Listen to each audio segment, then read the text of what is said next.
भी साड़ी नहीं पहनी है, वही 2-3 साड़ियों को सिल सिल कर ही पहन रहे हैं। अदिति इतना बोल ही रही होती है कि तभी उन्हें बाहर से साड़ी वाले की आवाज आती है, जिसे सुन पांचों बहुएं जैसे ही बाहर आती हैं। अरे भाई साहब, ये नीली वाली साड़ी दिखाइए। अरे बहन जी, आप लोग वहाँ क्यों खड़ी हैं? देखिए, मेरे पास एक से बढ़कर एक साड़ियाँ हैं, बनारसी, सूती, लखनवी, जरी वाली। बताइए कौन सी साड़ी दिखाऊं? अरे भाई साहब जी, आप किन से साड़ी लेने के लिए पूछ रहे हैं जो एक ही फटी हुई साड़ी को सिलसिल कर पहनती हैं? इनकी एक सूती की साड़ी लेने की तो औकात नहीं है, ये क्या ही महंगी साड़ियाँ लेंगे। अपनी पड़ोसन मोना और अलीशा को अपनी इतनी बेइज्जती करता देख पांचों बहू की आंखों में आंसू आ जाते हैं और वो सीधा घर के अंदर चली जाती हैं। पांचों बहुएं इस गर्मी और गरीबी से परेशान हो चुकी थीं। पांचों बहुएं आंगन में बैठ एक दिन झाड़ू बर्तन कपड़े कर रही होती हैं कि तभी अचानक जोरों से हवाएं चलनी शुरू हो जाती हैं। लगता है बहुत जोरों से तूफान आने वाला है, चलो जल्दी घर के अंदर चलते हैं।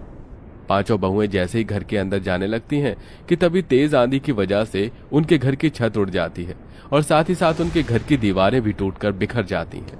हे भगवान, ये तूफान गांव में नहीं बल्कि हमारी जिंदगी में आया, अब हम लोग कहाँ रहेंगे? अपने घर के टूट जाने की वजह से पांचों बहुएं बहुत रोती हैं।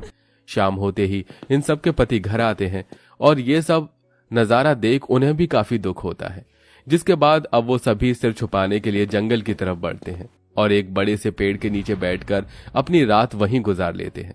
जहां ये सभी लोग रहते थे वहां पर एक बड़ी सी नदी भी बनी हुई थी, जो तूफान की वजह से काफी गंदी हो गई थी, जिसे देख पांचों उस नदी की सफाई करते हैं और ऐसे ही उनके कई दिन गुजर जाते हैं।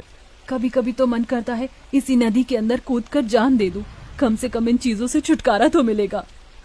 अमृता, ये तुम कैसी बातें कर रही हो? जिंदगी का तो नाम ही संघर्ष है, हम लोग ऐसे हार नहीं मान सकते। शालिनी की बात सुन नदी किनारे बैठी सभी बहुओं की आंखों में आंसू आते हैं। तभी उनके आंसू नदी के अंदर जा गिरते हैं। उनके आंसू जैसे ही नदी के अंदर जाते हैं तो नदी के अंदर एक सुनहरी रोशनी चमकती है और देखते ही देखते उनके सामने नदी की रानी बाहर आती है। कौन हो तुम? मेरा नाम नंदिनी है और मैं इस नदी की रानी हूँ। तुम पांचों ने मेरी नदी को साफ किया, यहाँ आसपास सफाई रखी और आज तुम लोग बैठकर ऐसे रो रहे हो। बताओ, तुम लोग क्यों रो रहे हो? उस रानी की बात सुन सारी बहुएं उसे सारी बात बताती हैं, जिसे सुन वो रानी पांचों बहू को अपने साथ नदी के अंदर ले जाती है। उस नदी के अंदर की जमीन, मछली घर सब कुछ घास का बना हुआ था। ये सब देख पांचों बहुएं बहुत हैरान होती हैं। ये सब हकीकत है या कोई सपना? ये सपना नहीं, हकीकत है। ये घास जादुई घास है जिस